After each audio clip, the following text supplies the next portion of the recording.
Docteur Vera Songwe, bonjour. Vous êtes intervenu lors de la session 9 sur les grandes organisations dans la coopération internationale. Alors, première question, comment est-ce que l'Afrique s'inscrit-elle dans l'économie mondiale?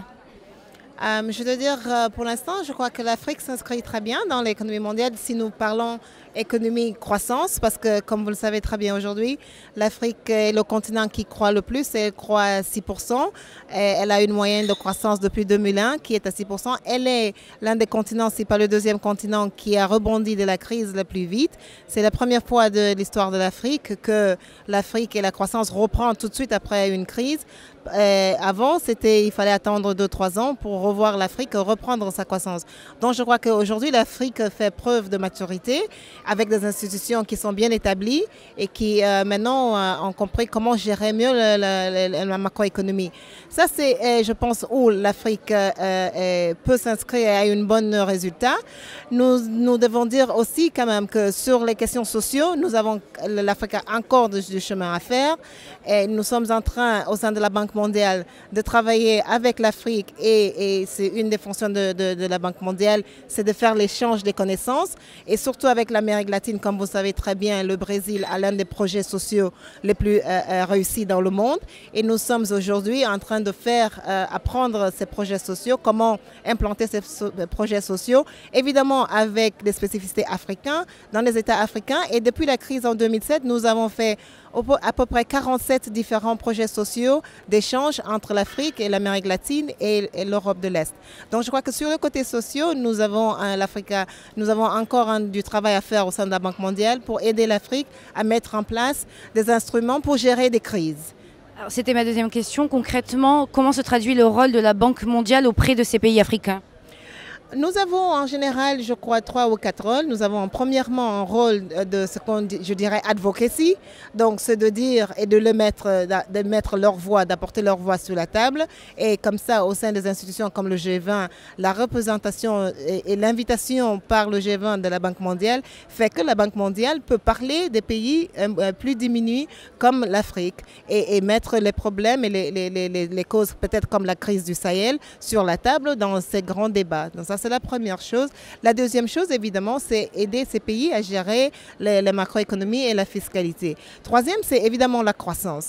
Et nous travaillons beaucoup pour faire des réformes structurelles et pour essayer de faire venir et d'augmenter les flux directs d'investissement dans ces pays et surtout en travaillant pour augmenter et améliorer l'environnement des affaires.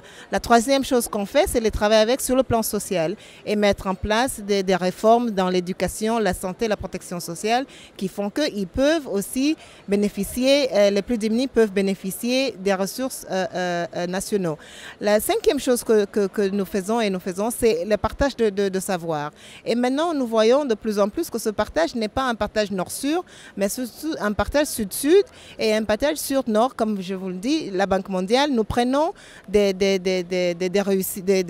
succès, par exemple dans le mobile banking, du Kenya en Inde. Nous prenons des réformes sur la sécurité sociale du Brésil à New York. Donc nous sommes une plateforme vraiment de savoir et aujourd'hui je pense nous sommes en train de réfléchir sur comment prendre les réformes fiscales et structurelles qui ont été faites en Afrique pour amener dans les pays en Europe qui auront besoin de faire des réformes fiscales et structurelles. Dernière question, donc face aux incertitudes des marchés financiers et la forte demande notamment sur des ressources naturelles comme le pétrole que l'Afrique possède beaucoup dans ses sols, est-ce que l'Afrique ne représente pas le plus fort potentiel d'investissement à l'heure actuelle? Oui, mais ce n'est pas seulement, je pense, c'est aussi parce qu'elle a des ressources naturelles, mais comme vous le savez si bien, les taux d'intérêt en Europe aujourd'hui sont de presque 0%, aux États-Unis aussi. Ce qui fait que normalement, il y a du capital qui est à la recherche des rendements un peu plus élevés.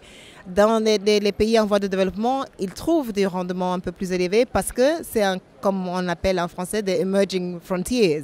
Et donc aussi dans les ressources humaines, dans les natural resources, nous avons, mais aussi dans les services, le secteur services, parce que le tourisme reste. Nous avons toujours une frange de la population partout dans le monde. Aussi, surtout parce qu'il y a beaucoup de touristes maintenant qui viennent de l'Asie, qui cherchent plus de tourisme, qui passent par l'Afrique. Et nous avons des investissements du tourisme qui continuent à croître. Nous avons aussi, comme nous dit, 43 milliards de besoins en infrastructure. Ça, c'est de l'infrastructure qui est un investissement rentable. Donc, ces fonds dans les pays développés sont en train d'aller vers l'Afrique parce qu'il y a des investissements qui sont très rentables par rapport aux investissements et aussi parce que ces pays africains ont fait les réformes dont ils ont besoin pour attirer ce capital. Docteur Vera Songwe, je vous remercie.